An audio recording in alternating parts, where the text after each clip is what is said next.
Hello students, कल की class में हमने अध्ययन किया था कि एक अर्थव्यवस्था की क्या समस्याएं होती हैं।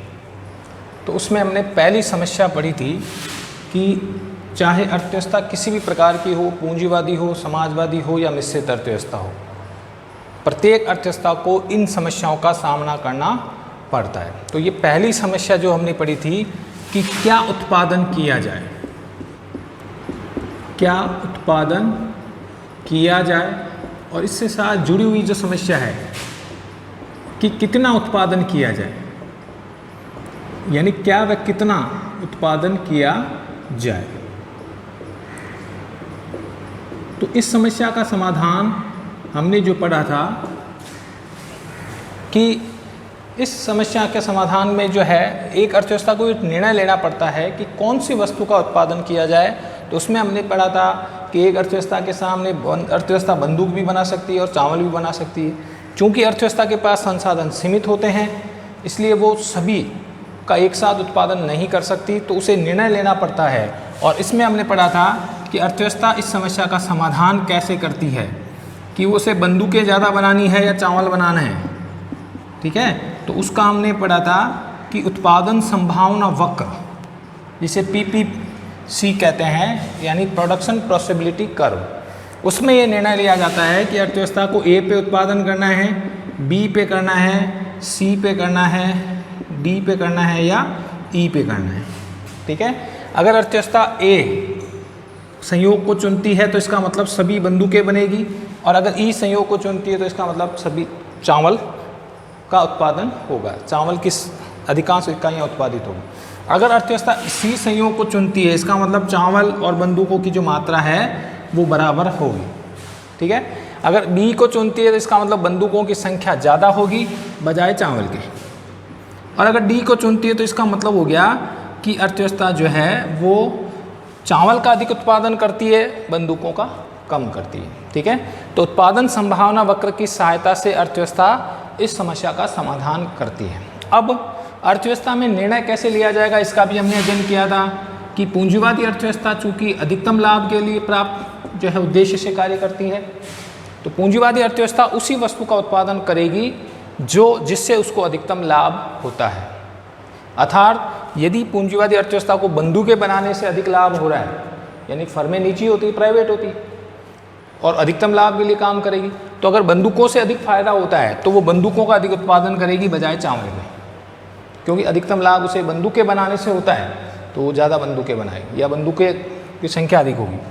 और अगर समाजवादी अर्थव्यवस्था है तो उसका निर्णय, यानी केंद्रीकृत अर्थव्यवस्था या समाजवादी अर्थव्यवस्था है, तो इसका हमने पढ़ा था कि इसका निर्णय, समाजवाद का उद्देश्य होता है अधिकतम सामाजिक कल्याण, समाज का अधिकतम लाभ करना या अधिकतम भला करना। तो इसके लिए अगर समाजवादी अर्थव्यवस्था बंदूकों की बजाय चावल का उत्पादन अधिक करेगी, क्योंकि इससे समाज का एक बहुत बड़ा वर्ग जुड़ा हुआ होता है।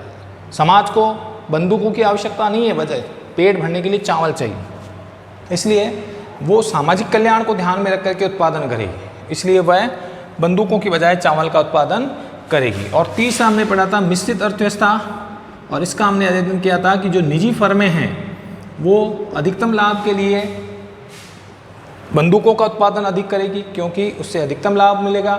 और अगर सरकारी क्षेत्र की जो फर्में हैं या जो सरकार के नियंत्रण में जो फर्में हैं वो चावल का उत्पादन करेगी, क्योंकि वो अधिकतम सामाजिक कल्याण इससे होता है। ठीक है, तो तीनों अर्थव्यवस्थाएं इस समस्या का समाधान अलग अलग तरीके से करती हैं। तो ये हो गया हमारी अर्थव्यवस्था की जो पहली केंद्रीय समस्या है, या जो क्या उत्पादन किया जाए, and what and how much, कितना, इस समस्या का समाधान करती है। तो हमने पहला पॉइंट कल पढ़ लिया था, क्लियर है आपके। ठीक है, अब बात करते हैं हम अर्थव्यवस्था की दूसरी समस्या। अर्थव्यवस्था की जो दूसरी समस्या होती है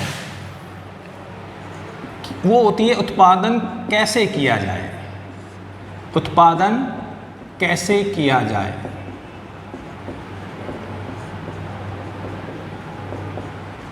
देखिए, कैसे का मतलब कैसे कह सकते हो या कौन सी तकनीक कह सकते हो, किस तकनीक से उत्पादन किया जाए। एक ही बात है देखिए कैसे का मतलब हो गया कि अर्थव्यवस्था के सामने ये समस्या, अर्थव्यवस्था के पास उत्पादन करने की दो तकनीक होती है। एक को कहते हैं श्रम गहन तकनीक और एक को कहते हैं पूंजी गहन तकनीक। पूंजी गहन तकनीक, देखिए इनको अर्थ समझना है आपको, ठीक है। अगर अर्थ इसका समझ में आ गया तो आपको ये भी समझ में आ जाएगा कि कैसे का निर्णय कैसे लेती, ठीक है। तो श्रम गहन तकनीक का मतलब क्या हो गया? श्रम गहन, देखिए उत्पादन की दो तकनीकें होती है। एक तो जिसमें मशीनों की बजाय श्रमिकों की संख्या अधिक होती है, मशीनों की बजाय श्रमिकों की जो संख्या है वो अधिक होती है, तो उस तकनीक को क्या कहते हैं? श्रम गहन तकनीक। यानी मशीनें कम काम में ली जाए और श्रमिक अधिक लिए जाए। और पूंजी गहन तकनीक क्या होती है? उसमें श्रमिकों की बजाय मशीनों का अधिक उपयोग किया जाए, मशीनों का अधिक प्रयोग किया जाए।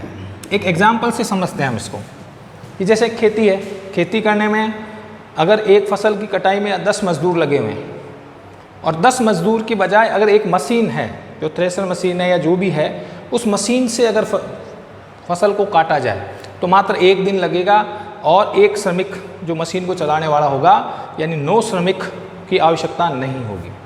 तो अगर श्रमिकों की बजाय मशीन का प्रयोग किया जाए, यानी अगर उस मशीन की सहायता से पूरी फसल को एक के साथ काट दिया जाए, पैसा उसका भी लगेगा लेकिन पैसा श्रमिकों का भी लगेगा, ठीक है। लेकिन यहाँ पर श्रम की बजाय किसका अधिक प्रयोग हुआ है? मशीन का, ठीक है। तो अगर मशीनों का अधिक प्रयोग किया जाए तो उस तकनीक को क्या कहेंगे?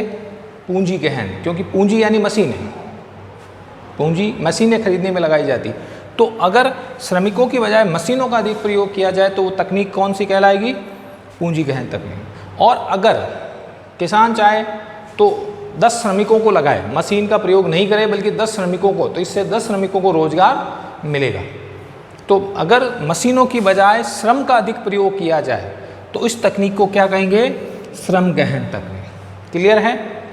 दो तरीके हैं उत्पादन करने के। उत्पादन करने की दो तकनीकें होती है, एक श्रम गहन तकनीक और एक पूंजी गहन तकनीक। अगर मशीनों की बजाय श्रमिकों का अधिक प्रयोग किया जाए उत्पादन करने में तो उस तकनीक को कहा जाएगा श्रम गहन तकनीक, ठीक है। ट्रैक्टर वाले एग्जाम्पल में हमने पढ़ा था कि एक ट्रैक्टर 10 आदमी को काम एक अकेला कर सकता है, ठीक है।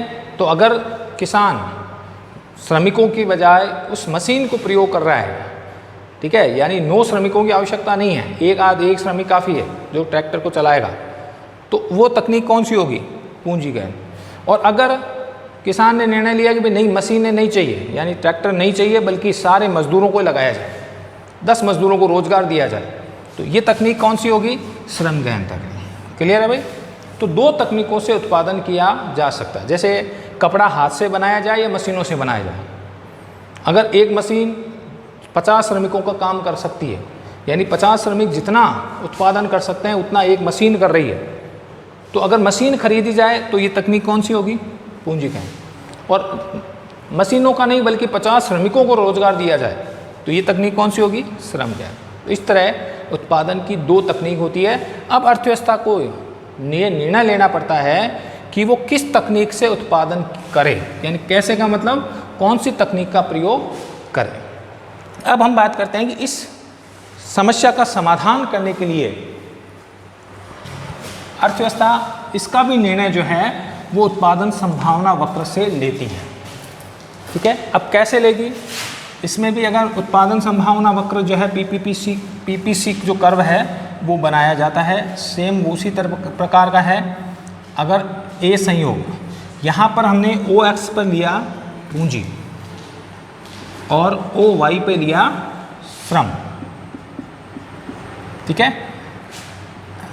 अब देखिए यहाँ पर क्रम से अगर श्रमिकों की हम संख्या बढ़ाएं 1 2 3 4 5, इधर हमने पूंजी की संख्या बढ़ाई 1 लाख 2 लाख 3 लाख 4 लाख 5 लाख, ठीक है। अब अर्थव्यवस्था के सामने यह समस्या आती है कि वो किसका चुनाव करे। जैसे अगर ए संयोग है, एक श्रमिक संयोग में क्या होता है? सारे श्रमिक हैं, 5 श्रमिक हैं, जबकि पूंजी की मात्रा क्या है? 0, ठीक है। जबकि अगर ए की जगह वह बी संयोग को चुने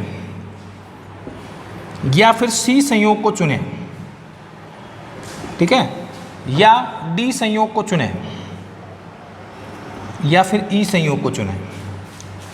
अब इसमें भी उत्पादन संभावना वक्र की सहायता से निर्णय लिया जाता है। यदि अर्थव्यवस्था ए संयोग को चुनती है, कौन से संयोग को, ए संयोग को चुनती है, तो 5 श्रमिक लगे हुए हैं, जबकि मशीनों की संख्या क्या है, मशीनें क्या है, 0, मशीनें 0।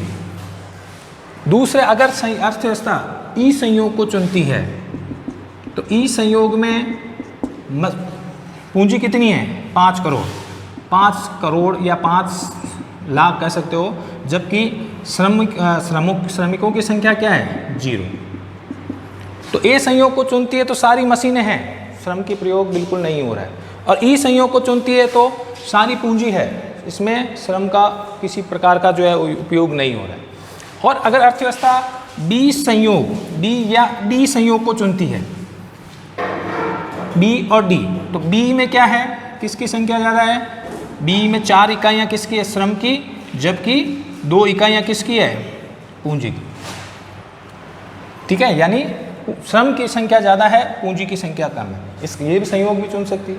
या फिर डी संयोग को चुनती है तो डी संयोग में देखिए, डी संयोग में 4 तो है श्रमिक और 2 इकाइयाँ किसकी है, श्रम की, 4 इकाइयाँ पूंजी की और 2 इकाइयाँ श्रम की, ठीक है। इसका मतलब, और अगर सी संयोग को चुनती है तो दोनों की इकाइयाँ जो क्रमशः क्या है, बराबर है।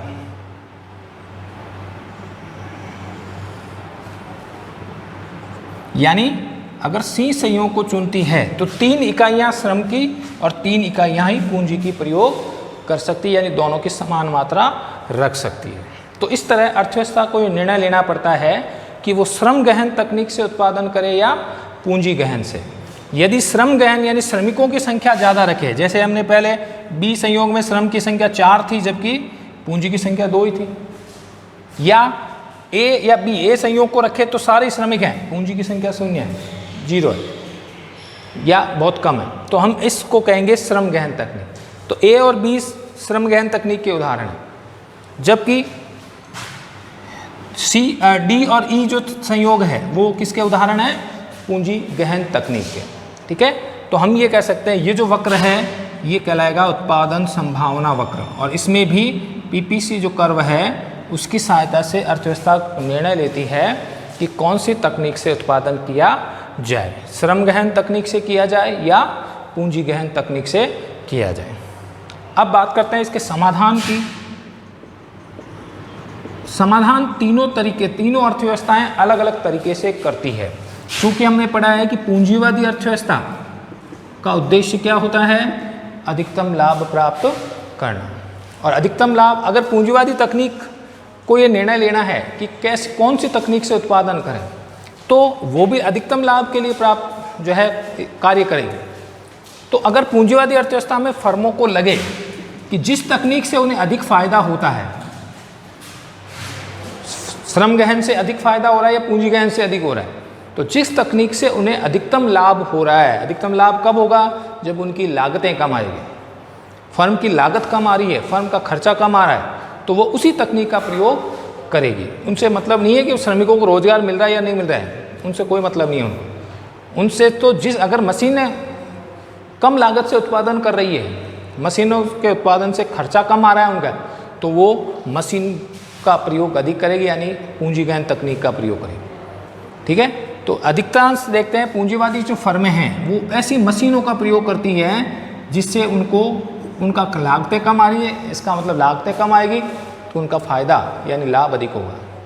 इसलिए पूंजीवादी फर्में कौन सी तकनीक से उत्पादन करेगी, पूंजीवादी जो अर्थव्यवस्था में पूंजी गहन तकनीक से यानी मशीनों का प्रयोग करेगी। जबकि अगर समाजवादी अर्थव्यवस्था है तो समाजवादी अर्थव्यवस्था इसका निर्णय कैसे लेगी, समाजवादी अर्थव्यवस्था चूँकि श्रम गहन तकनीक से अधिक श्रमिकों को रोजगार मिल रहा है, क्योंकि वो अधिक लाभ अधिकतम सामाजिक कल्याण के लिए कार्य करें, और अधिकतम सामाजिक कल्याण कब है, जब ज़्यादा से ज़्यादा लोगों को रोजगार मिले, और रोजगार कब मिलेगा, कौन सी तकनीक से, श्रम गहन तकनीक से।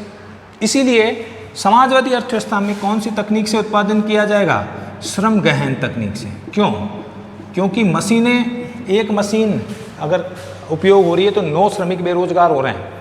उस एग्जाम्पल जो हमने पहले दिया था कि एक मशीन 10 श्रमिकों का काम कर सकती है, तो उस मशीन को चलाने वाले एक श्रमिक चाहिए, 9 श्रमिक बेरोजगार हो गए ना, 9 श्रमिकों को घर पे बैठना पड़ेगा।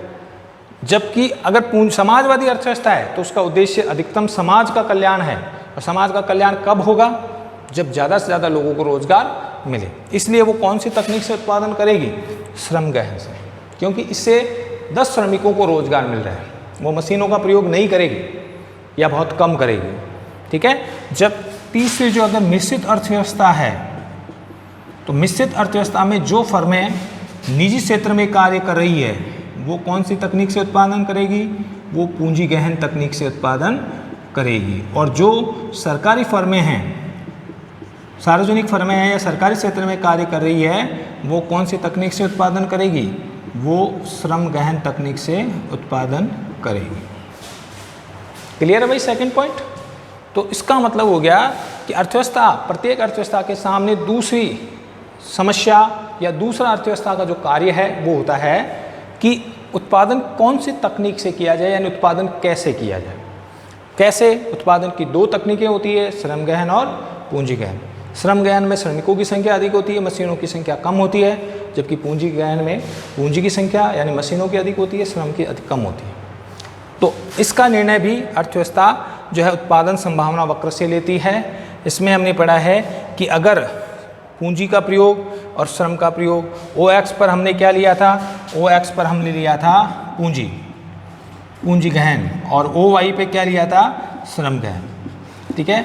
अब अर्थव्यवस्था के सामने अगर ये निर्णय लेना पड़ता है कि श्रम गहन से तरीके उपयोग से करें, अगर OY पे चल रहे हैं तो जो जो श्रम की संख्या बढ़ाएंगे पूंजी की संख्या कम होती जाएगी। जो जो इसी प्रकार OX पर चलने पर जो जो श्रमिकों की संख्या, पूंजी की संख्या बढ़ाएंगे त्यों त्यों श्रम की संख्या क्या होती जाती है? कम होती जाती है। तो इसका निर्णय भी वो उत्पादन संभावना वक्र की सहायता से लेती है। अब इसका समाधान तीनों अर्थव्यवस्थाएं अलग करेगी। पूंजीवादी अर्थव्यवस्था श्रम पूंजी गहन तकनीक से उपयोग करेगी क्योंकि उनसे उनकी लागत कम आ रही है। समाजवादी अर्थव्यवस्था श्रम गहन से उपयोग करेगी, श्रम गहन तकनीक का, क्योंकि इससे अधिकतम लोगों को रोजगार मिल रहा है। इतने लोग श्रमिक जो है वो कम से कम उनको रोजगार में प्राप्त हो रहा है, इसलिए वो श्रम गहन से करेगी। जबकि मिश्रित अर्थव्यवस्था में फर्में यदि निजी क्षेत्र में कार्य कर रही है तो वो पूंजी गहन से उपयोग करेगी, और अगर सरकारी क्षेत्र में या सार्वजनिक क्षेत्र में कार्य कर रही है तो वो श्रम गहन तकनीक का प्रयोग करेगी। इस प्रकार समाधान जो है तीनों अर्थव्यवस्थाएं अलग अलग तरीके से करती है। तो ये हो गई अर्थव्यवस्था की जो दूसरी समस्या, उत्पादन कैसे किया जाए। अब हम बात करते हैं अर्थव्यवस्था की जो तीसरी समस्या है, वो है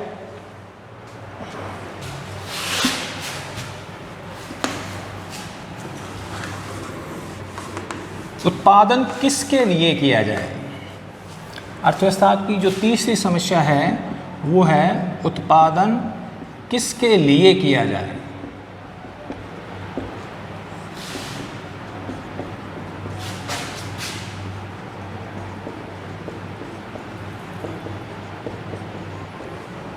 किसके लिए का मतलब क्या हो गया?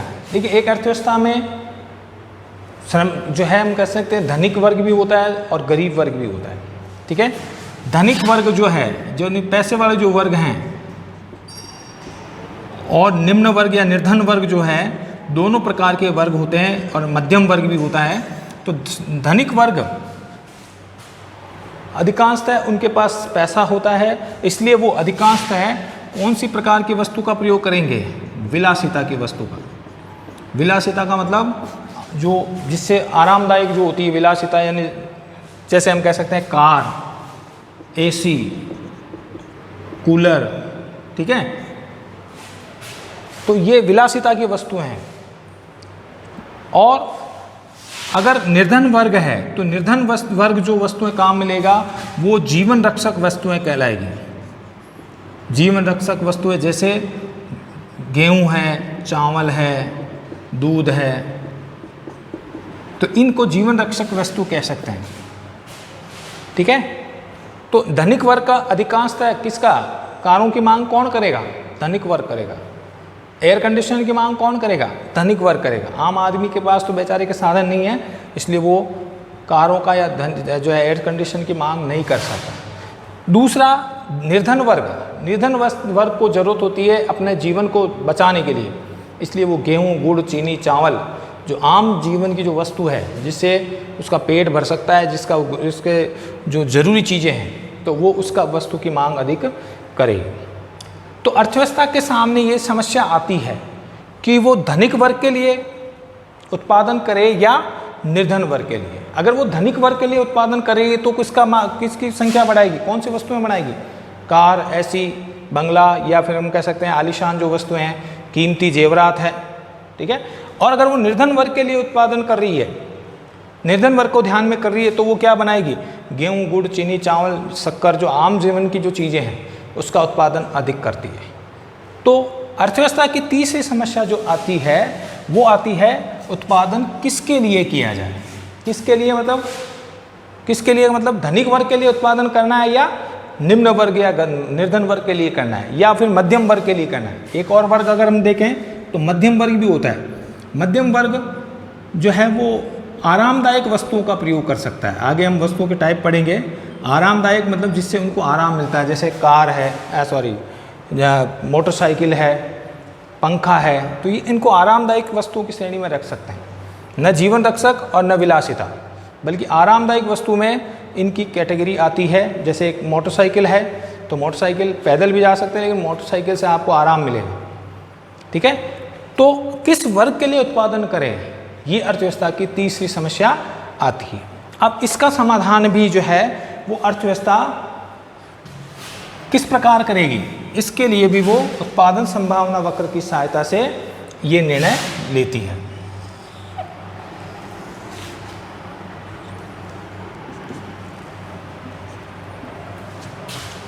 अब यहाँ पर देखिए OX वर्ग, अगर हम देखें नीचे के जो OX अक्ष पर हम माना कि हमने लिया धनी वर्ग और OY अक्ष पर लिया हमने निर्धन वर्ग।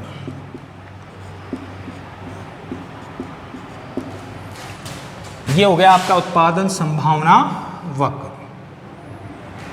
ठीक है।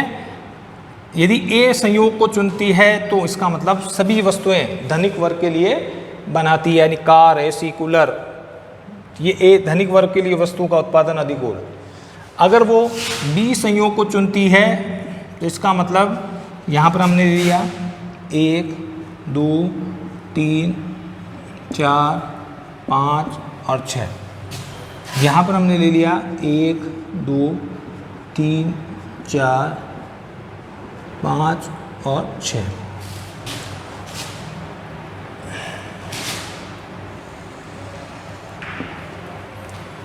देखिए, अगर A संयोग को चुनती है तो इसका मतलब हो गया कि केवल धनी वर्ग के लिए है, निर्धन वर्ग जो है कुछ भी उत्पादन नहीं है, यानी कारों का, एयर कंडीशन का, इनका उत्पादन अधिक हो रहा है। जबकि अगर वो B संयोग को चुनती है, इसका मतलब हो गया कि B संयोग में 5 इकाइयाँ किसकी है,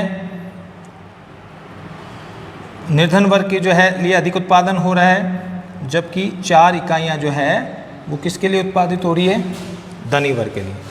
और अगर वो C संयोग को चुनती है,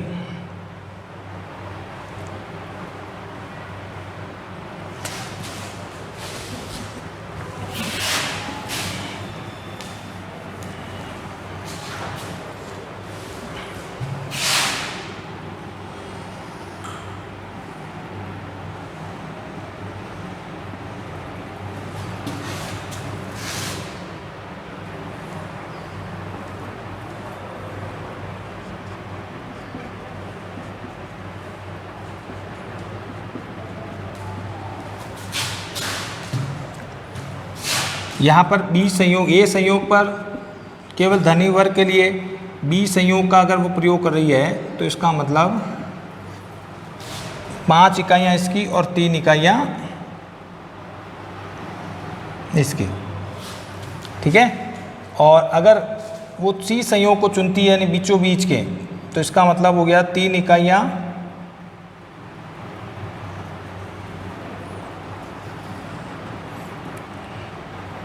B, C डी और ई, ठीक है। अगर वो ए या ई संयोग को चुनती है तो ए संयोग को चुनने का मतलब हो गया कि वो केवल निर्धन वर्ग के लिए वस्तुएं बना रही है, यानी आम जन की जो चीज़ें हैं, गेहूं है, गुड़ है, चीनी, चावल, इन चीज़ों का उत्पादन कर रही है, ठीक है। और अगर वो ई संयोग को चुन रही है तो इसका मतलब वो केवल धनी वर्ग के लिए वस्तुएं बना रही है। इसका मतलब वो कारों की संख्या, कारों का उत्पादन अधिक होगा बजाय गेहूं, गुड़, चावल के, ठीक है।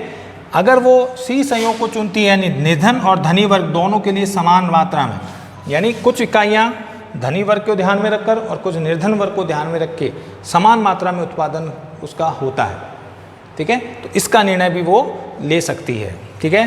तो अगर हम देखें तो उत्पादन संभावना वक्र की सहायता से ही अर्थव्यवस्था ये निर्णय ले सकती है कि किस वर्ग के लिए, यानी किसके लिए का मतलब हो गया किस वर्ग के लिए उत्पादन करना है, धनी वर्ग के लिए करना है या निर्धन वर्ग के लिए करना है, ठीक है। तो इसका भी समाधान तीनों अर्थव्यवस्थाएं, तीनों प्रकार की जो अर्थव्यवस्थाएं हैं वो अलग अलग तरीके से करती है। अगर पूंजीवादी अर्थव्यवस्था है तो पूंजीवादी अर्थव्यवस्था का उद्देश्य क्या होता है, अधिकतम लाभ प्राप्त करना। तो सीधा सा है कि वो उसी वस्तु का उत्पादन करेगी जिससे उसको अधिकतम लाभ प्राप्त हो रहा है, यानी कारों का उत्पादन, एक कार अगर 10 लाख की आ रही है तो 10 लाख का कार का उत्पादन करने से उन्हें अधिक लाभ है बजाय गेहूं के, तो वो केवल कौन सी कारों का उत्पादन अधिक करेगी बजाय शक्कर या गेहूं के, क्योंकि उनसे अधिकतम लाभ प्राप्त किससे हो रहा है, धनी वर्ग की वस्तुएं बनाने से, ठीक है। तो पूंजीवादी अर्थव्यवस्था कौन से वर्ग को ध्यान में रख करके अधिक उत्पादन करेगी, धनी वर्ग, क्योंकि उससे उनको लाभ अधिकतम हो रहा है। 1 किलो गेहूं की बजाय एक कार का उत्पादन करने से उन्हें अधिक लाभ हो रहा है, इसका मतलब वो केवल उन्हीं वस्तुओं का उत्पादन करेगी। दूसरे, समाजवादी अर्थव्यवस्था अगर है तो समाजवादी अर्थव्यवस्था का उद्देश्य क्या होता है, अधिकतम सामाजिक कल्याण करना, समाज के बड़े वर्ग को फायदा पहुंचाना। तो समाजवादी अर्थव्यवस्था कौन से वस्तु का उत्पादन करेगी, कौन सी वर्ग को ध्यान में रख के उत्पादन करेगी, निर्धन वर्ग को। तो निर्धन वर्ग को ध्यान में रख के करेगी, इसका मतलब वो कारों और एयर कंडीशन की बजाय गेहूं, चावल, शक्कर इनका उत्पादन अधिक करेगी और उसका वितरण करवाएगी सब में समान रूप से। राशन की दुकानों के माध्यम से 5 किलो गेहूं या 2-2 किलो शक्कर सबको समान मात्रा से उसका वितरण भी करवाएगी। इसलिए वो धनी वर्ग की बजाय, यानी कारों की बजाय गेहूं और चावल का उत्पादन अधिक करेगी, क्योंकि इससे समाज का अधिकतम कल्याण होता है, ठीक है। और अगर मिश्रित अर्थव्यवस्था है तो मिश्रित अर्थव्यवस्था में निर्णय कैसे लिया जाएगा, मिश्रित अर्थव्यवस्था में अगर जो निजी क्षेत्र में फर्में काम करती है, प्राइवेट सेक्टर में जिनका उत्पादन जो करती हैं, तो वो किसका, कारों का, यानी धनी वर्ग को जो है ध्यान में रख करके उन्हीं वस्तु का उत्पादन करेगी जिससे का जो धनिक वर्ग अधिक प्रयोग कर रहा है, क्योंकि उसी से उनको अधिकतम लाभ मिलेगा। और अगर जो फर्में सरकारी क्षेत्र में कार्य कर रही हैं, सरकारी या सार्वजनिक क्षेत्र में जो फर्में हैं वो किस वर्ग के लिए उत्पादन करेगी, वो निर्धन वर्ग के लिए उत्पादन करेगी, क्योंकि इससे उनको अधिकतम लाभ, सामाजिक लाभ हो रहा है, अधिकतम समाज को लाभ हो रहा है, क्योंकि समाज के गरीब वर्गों को जो है गेहूं, गुड़, चीनी, चावल चाहिए बजाय कारों और स्कूटर, मोटरसाइकिल के। इसलिए वो जो सरकारी क्षेत्र की फर्में हैं वो कौन सी वस्तुएं बनाएगी, वो जीवन रक्षक वस्तुएं बनाएगी बजाय विलासिता की वस्तुएं, ठीक है। तो हम कह सकते हैं कि इस प्रकार अर्थव्यवस्था की जो तीनों वर्ग हैं, तीनों कैटेगरी है, पूंजीवादी वो धनी वर्ग को ध्यान में रख करके यानी कारों और एयर कंडीशन का उत्पादन अधिक करेगी, समाजवादी अर्थव्यवस्था कारों और एयर कंडीशन की बजाय जो निर्धन वर्ग काम में आने वाली चीज़ें हैं उनका उत्पादन अधिक करेगी, और मिश्रित अर्थव्यवस्था में जो फर्में निजी लाभ के लिए काम कर रही है वो धनी वर्ग को, यानी इससे लाभ अधिक कम हो रहा है उनको, कारों की बजाय, अगर गेहूं की बजाय कारों से लाभ हो रहा है तो वो कारों का उत्पादन अधिक करेगी, जबकि सरकारी क्षेत्र में काम करने वाली जो फर्में हैं वो गरीब वर्ग को ध्यान में रख करके उत्पादन करेगी, अर्थात तो गेहूं, चावल, चीनी का उत्पादन अधिक करेगी। इस प्रकार ये अर्थव्यवस्था की तीसरी समस्या होती है, उत्पादन कैसे किया जाए, ठीक है। तो अर्थव्यवस्था की हमने तीनों समस्याएं पढ़ी है, बाकी समस्याएं हम नेक्स्ट क्लास में पढ़ेंगे। क्या उत्पादन किया जाए, यानी व्हाट एंड हाउ मच, इस समस्या का समाधान कैसे करती है उसका हमने अध्ययन किया था। उत्पादन कैसे किया जाए, कैसे का मतलब कौन सी तकनीक से उत्पादन किया जाए, इसका भी निर्णय जो है उत्पादन संभावना वक्र की सहायता से लेती है, यानी श्रम गहन से लिया जाए या पूंजी गहन से लिया जाए। और तीसरा, किसके लिए किया जाए, किसके लिए मतलब कौन से वर्ग के लिए उत्पादन किया जाए, धनी वर्ग को ध्यान में रख के किया जाए या निर्धन वर्ग को ध्यान में रख के किया जाए, इसका भी निर्णय अर्थव्यवस्था अलग अलग तरीके से लेती है। पूंजीवादी अलग लेगी, समाजवादी और मिश्रित अर्थव्यवस्था इसका निर्णय अलग लेगी। तो नेक्स्ट क्लास में हम पढ़ेंगे अर्थव्यवस्था की जो चौथी समस्या है या चौथा कार्य है उसके बारे में। Thank you.